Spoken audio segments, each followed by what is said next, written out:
If you're really stuck between 100 and 500,000 per month, your pre-lender is most likely the reason behind this. And I can tell you that copying your competitors will not get you to break through this. You try to increase your ad spend, you see that the return on ad spend can't keep up, and you don't know what's going on. You blame the ads, you blame the creatives, but you just have this ceiling, pretty much this ad spend and conversion rate ceiling that you just don't know how to break through. Well, in this video, I'm going to teach you the 4 things that every pre-lender needs to have in order to be able to actually scale this cold traffic so that you can finally break through. And this is basically the same system that I've used with all my clients, and I've taken them from break even pretty much to actually them being able to scale and then being able to spend much more, and of course with that to make much more. Okay, so why your pre-lender isn't scaling? Like probably you've already heard, like I swear that nowadays like everyone keeps on talking about pre-lenders, and I guess I'm no different, right, by making this video. But the thing is that now you probably have already heard of pre-lenders and you probably are already trying them, right? The ceiling of 50 to 500,000 per month brands and how bigger brands break through them. So people are trying pre-lenders, but they are reaching this ceiling and they just don't know what to do, right? Now, what most people do is that they're just like copying competitors, right? Like they're copying competitors. And yes, I can tell you, like, you can make a lot of money by copying your competitors. But the thing is that you reach a point where you reach this ceiling, right? And your competitors, the ones that you are copying from, they are above it and they are actually making much more money only because they have done something on their own, right? And I'm going to teach you how you can do that in this video, right? So when you understand what a cold audience needs from your pre-lender, this is when you're going to break through and you're going to pull this guys down and you're going to actually be the one that is going to be leading the industry, right? And they're going to be the ones stuck. Okay, so most brand owners have figured out that you cannot send cold traffic to your product page anymore. So everyone has started building pre-lenders nowadays, right? But most of them fall into this trap. They copy what the top brands in their niche are doing. And yes, as I said, that can work, but to a point. So you've probably seen this, right? Like this is a brand called Noro, or what, however you pronounce it. And they built this advertorial, and I don't know how many videos came out like breaking this advertorial down, and everyone saw it. And now on half of the tutorials you just see them like creating this same design, pretty much the same style, the same copy, the same, not the exact same copy, but the template pretty much was the same. And the thing about advertorials like this and channels that break down stuff like this is that they don't say that this brand didn't win because of the template that they used, right? They won because of the idea behind the template. So here's why copying actually doesn't scale you past the ceiling, right? So the brand you're copying is winning because of their positioning, because of their audience, because of their specific buyer. So Noro has figured all of these things out, and this is what you need to do as well, right? So their pre-lender works because of the idea behind the words they're saying, not because of the words themselves, right? So this is the thing that not everyone, no one tells you when they're breaking this down, right? It's not the words that they're using, it's the idea behind the words. So why they exactly chose to use those words, right? When you copy the words but you don't understand the underlying thinking behind them, you basically just get a worse version of their results. And this is why I said that yes, they can get you to 50, 100, 200, even 500,000 per month if you're lucky, and if you've done at least some things right. But then you reach the limit, return on ad spend slows down or even goes down, and when you try to spend more, conversion rate drops and you can't figure out why. So the reason is simple, right? You haven't tested enough pre-lenders and you haven't built one that's actually truly yours and talks directly to your cold audience. Very simple, right? So when you try to increase basically your spend, you're pushing into a colder audience, and your funnel just cannot handle this colder audience, this cold traffic that the ad is sending, right? The cold audience needs more from your pre-lender, not less, and a copied pre-lender only gives you less. So if you want to scale, you need a better pre-lender. That's the bottom line, right? And this is basically what it looks like. Like when you have not too much traffic, you get a decent amount of conversion rate. Like this is pretty good, right? But you try to scale that, right? You try to scale it, you try to make more money, and you make more money, but the return on ad spend goes down and the conversion rate goes down because the more you spend, the cooler the audience, the better your funnel needs to be. So there are 4 things that you need to build a pre-lender that actually scales, and I'm going to go through all of this, right? So congruency, right? The first thing is the congruency between the ad and the pre-lender, and this is where a lot of brands like lose return on ad spend without realizing it. So when someone clicks on your ad, they are carrying a specific expectation in the next 3 seconds, and you must match this expectation, right? The ad just made them believe something like a desire or a promise, or it just intrigued them to click and they're expecting to learn more. If your pre-lender doesn't pick up exactly where the ad left off with the same angle, emotional tone, language, whatever, their brain is going to register a mismatch and they're going to bounce. And I call this the congruency gap. And this is where a lot of brands fail, I'm telling you. Like, they do one thing on their ad, their ad is doing pretty good. They don't understand well enough while their ad is winning, and or maybe they have some hypothesis but it is not correct, and they've built this pre-lender based on that wrong hypothesis, and there is just a mismatch. Your bounce rate is super high, the average time spent on the page is high, I mean is low, and the conversion rate with that of course is low, right? So this is the congruency gap. And now this is how basically that would look like. So the ad basically tells you like a story about a problem and how this special ingredient is going to actually help get rid of this problem.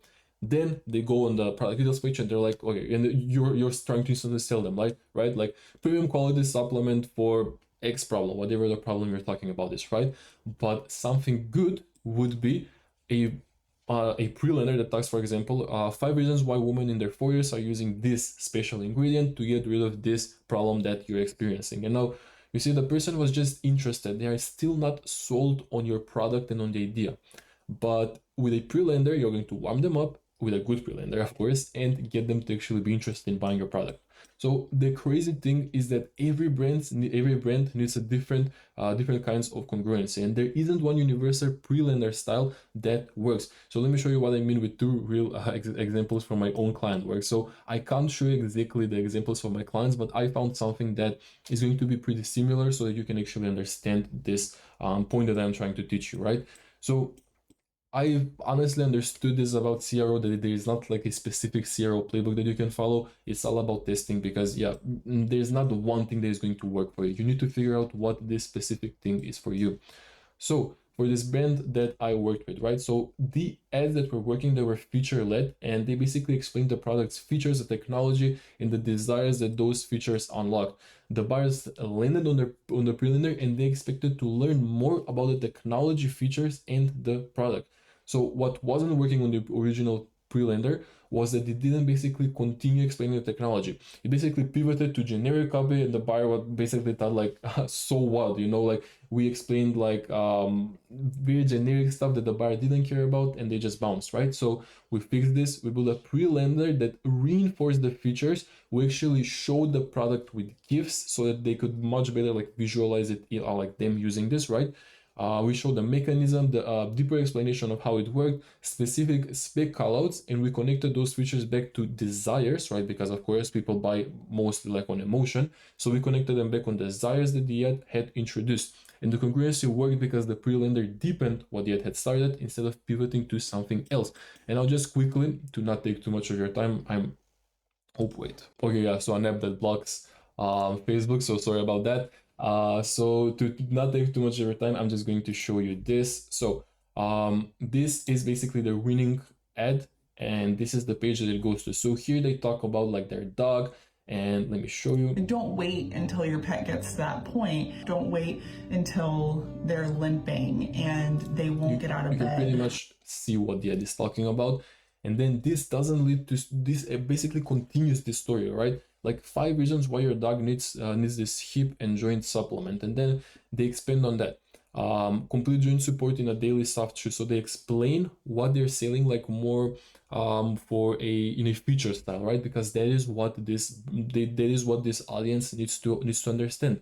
But then they also have like a lot of social proof, then more features like the products pretty much explaining what they do, and then what they can expect this to look like, the timeline, and then a bit more features, no fillers, no artificial additives. So now they of course could have built for example, an advertorial for this, and that could have worked as well, but this brand for now has figured out that this is working for them. Now another brand that I worked with, and I'm going to show an example again. So basically the ads talked about both deep desires and surface desires. So The audience was basically more warm-ish. They were more desperate and they wanted a solution fast.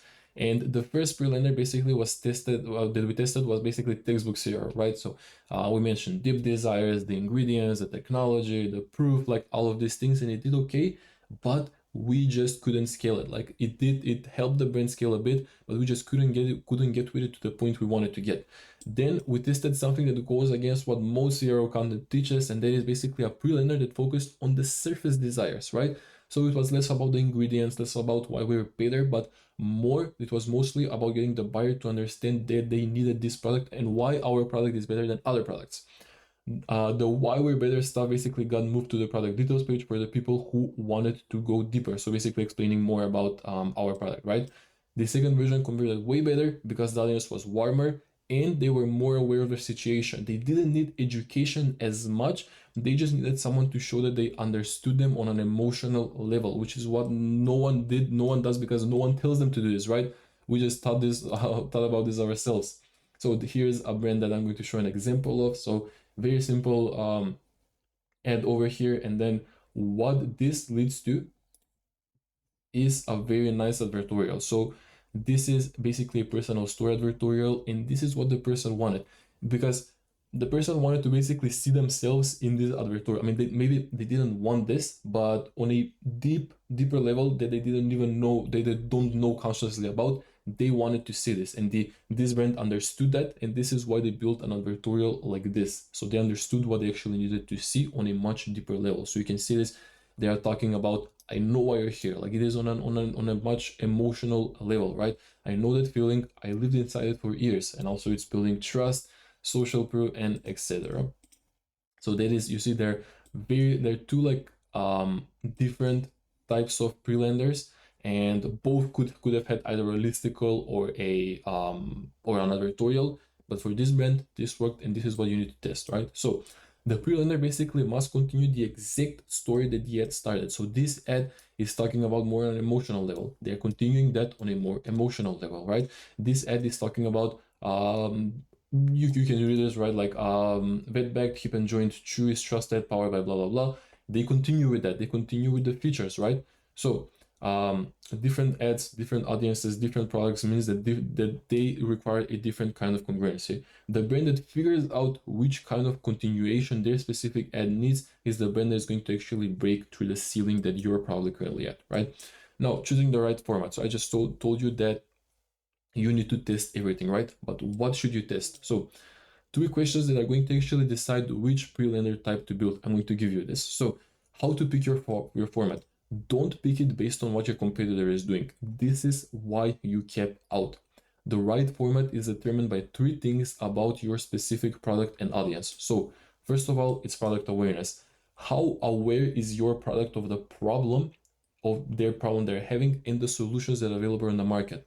A cooler audience needs more education. A warmer audience needs less education. If the audience is more desperate, like the client I worked with, they want the solution fast, like right now. So you need less education and more emotion in the copy and visuals. So you show that you understand them. Product complexity. So does your product require teaching the mechanism, or is the product immediately understood? So for example, supplements, tech, anything that needs more to show how it works, you're going to need more explanation. But if it's apparel or some commodity goods, then usually this needs less explanation. Now the third is required trust. So how much trust does the purchase require? For example, if it's high priced, of course you need more trust. If it's anything that's ingestible, like supplements or food, then you need more credibility. If it's anything safety related, so anything around kids, around pets, maybe even around cars, then you need more testimonials and proof. But if it's, for example, apparel or something that is at low stakes, then of course less trust is needed. So the 4 pre-lender formats. First of all, the one that is the easiest to create is a listicle, and I showed you this, right? So this is best for mid-awareness buyers, it is best for mid-complexity products, or very warm buyers who already know the category. So you'll need to figure this out, right? You can use it to highlight unique selling points, to kill objections, to show why you're different, and surface desires or deep desires can work here. Like I've understood that both have worked for me, so you need to test which one is for you. It is the easiest format to start with, AI can help you write points, and it is the best entry point if you don't have experience like writing a good copy. So I'd suggest that you can start with this. Now, the next point is advertorials. So it is best for a lower awareness buyers. It is for complex products, especially in health, and for buyers who need to be educated about the problem and the mechanism. And this is, you can use this to basically build belief slowly about your product, to tell a story, and to lower their guard. And the thing about this is that it really is the hardest to write. It requires like very good copywriting skills, very good storytelling, and most brands mess it up. But when it is done right, it scales like nothing else. And I think that this is the one that is the most powerful here, even though it is the hardest to create. Then we have a quiz, also very simple to create. So it is best for basically personalization friendly products like skincare, supplements, or apparel, where the buyer outcome can vary. You can use it to build engagement, personalize the journey, or make the product feel like it is really specific for the buyer, right? And the thing is that almost always they're going to lead to like one or two products, but the buyer feels like the recommendation was real. They don't know that it always leads to one or two products. The next point is comparable, and this is best for solution-aware buyers who already know what options exist in the category, and you can use it basically to show your advantage over other products. And the thing about this is that they're not super easy to create, because you need to be very honest here, and you can't talk bad about your competitors like too aggressively, because sophisticated buyers will see through this. We've had this happen with us. Now, a quick tip for any one of this, I'd say, write at a third grader level and write the copy as it to sound spoken, not written. And you can just ask Claude to do this, because he's very good at this. The next thing is the testing process. So most brands test pre-lenders by basically just writing one. They're running for a week, they declare the winner or a loser, and they move on. But this is just gambling. If you feel productive because you're just building more pre-lenders, but your revenue isn't going up, like this is why it isn't going up, right? You're just running in circles, you aren't moving forward. To run real tests means that you're going to need to run multiple angles, and each channeling a different desire. And this is from the video that I did last week. And with enough volume, you're going to be able to draw real conclusions, right? So this is from the video last week. You can watch it if you want to explain it there in much more detail. But basically, different desires means that you can charge differently for your products, and you just need to find what works for you. Now, how is this going to translate to pre-lenders? So this is how you're going to pick like 4 to 6 different angles, right? This is basically a funnel, right? The top part, you're going to start by picking different angles. So in whatever desire you choose, you are going to test a specific angle with that desire. So you can just read through this. Then you're going to have in the middle the pre-lenders. So for this health desire and for this angle of the health desire, this is what, for example, a pre-lender headline could look like, right? So how women 40 plus are reversing 10 years of skin damage without Botox, retinol, or dermatologist. And then we can read the other ones. You're going to create a bunch like 46, and not at the same time, but one after another. You're going to A/B test them probably between each other. And then you're going to see that like 1 or 2 like are going to be clear winners. And the thing is that you are going to need to understand why this worked. Like, was it because of the desire? Was it because of the angle? You need to understand this, and then what you're going to do is you're going to double down on this, and you're going to basically, the winners are going to refine, and you're going to scale with them. So you're going to understand why they won. You're going to increase the spend. You are going to test even more angles like similar to that, and then this is where you're going to make a lot of money, right? Then the fourth thing is dedicated pre-lenders for winning ads, and this is where you just open the floodgates and money comes spilling out like this, right?